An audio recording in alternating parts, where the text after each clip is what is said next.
ಕರ್ನಾಟಕ ಉಪಮುಖ್ಯಮಂತ್ರಿ ಡಿ.ಕೆ.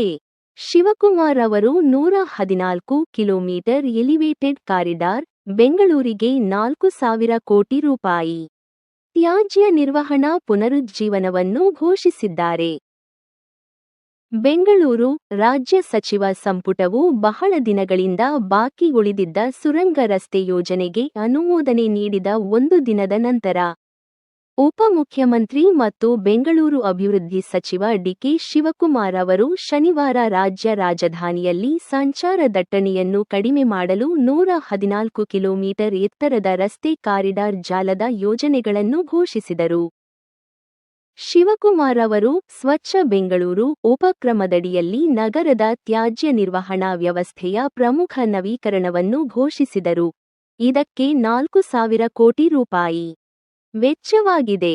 ಈ ಯೋಜನೆಗೆ ಸುರಂಗ ರಸ್ತೆ ಸಂಚಾರ ಪೊಲೀಸರಿಂದ ಈಗಾಗಲೇ ಅಭಿಪ್ರಾಯಗಳನ್ನು ಕೇಳಲಾಗಿದೆ ಎಂದು ಶಿವಕುಮಾರ್ ಉನ್ನತ ಮಟ್ಟದ ಪರಿಶೀಲನಾ ಸಭೆ ನಡೆಸಿದ ನಂತರ ಹೇಳಿದರು. ಸಭೆಯಲ್ಲಿ ಮಹತ್ವಾಕಾಂಕ್ಷೆಯ 2 ಹಂತದ ಸುರಂಗ ರಸ್ತೆ ಯೋಜನೆಯ ಬಗ್ಗೆಯೂ ಚರ್ಚಿಸಲಾಯಿತು. ಇದರ ಮೊದಲ ಹಂತದ ಟೆಂಡರ್ಗಳನ್ನು ಶೀಘ್ರದಲ್ಲೇ ಕರೆಯಲಾಗುವುದು ಎಂದು ನಿರೀಕ್ಷಿಸಲಾಗಿದೆ. ಸುರಂಗ ಪ್ರವೇಶ ಮತ್ತು ನಿರ್ಗಮನ ಸ್ಥಳಗಳಲ್ಲಿ ಸಂಭವನೀಯ ಸಂಚಾರ ಅಡಚಣೆಗಳನ್ನು ಪರಿಹರಿಸಲು ಗ್ರೇಟರ್ ಬೆಂಗಳೂರು ಪ್ರಾಧಿಕಾರ, ಜಿಬಿಎ ಮತ್ತು ಪೊಲೀಸರ ಉನ್ನತ ಅಧಿಕಾರಿಗಳೊಂದಿಗೆ ಚರ್ಚೆ ನಡೆಸಲಾಗಿದೆ ಎಂದು ಶಿವಕುಮಾರ್ ಹೇಳಿದರು. ವಿಧಾನಸೌಧದಿಂದ 1 ಕಿಲೋಮೀಟರ್ ವ್ಯಾಪ್ತಿಯಲ್ಲಿ ಯಾವುದೇ ನಿರ್ಗಮನ ದ್ವಾರಗಳನ್ನು ಅನುಮತಿಸಲಾಗುವುದಿಲ್ಲ. ಅಲ್ಲಿ ಸಂಚಾರ ದಟ್ಟಣೆ ಉಂಟಾದರೆ ಇಡೀ ನಗರವು ಪರಿಣಾಮ ಬೀರುತ್ತದೆ ಎಂದು ಅವರು ಹೇಳಿದರು.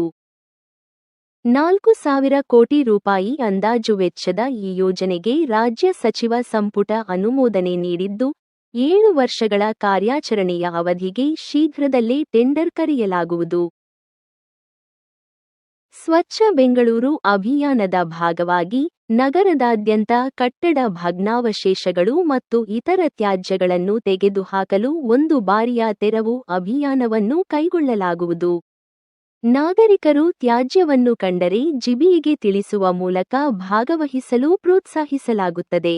ಇದಕ್ಕಾಗಿ ಮಾರ್ಷಲ್ಗಳು ಮತ್ತು ಅಧಿಕಾರಿಗಳನ್ನು ನಿಯೋಜಿಸಲಾಗುವುದು ಎಂದು ಡಿಸಿಎಂ ಹೇಳಿದರು.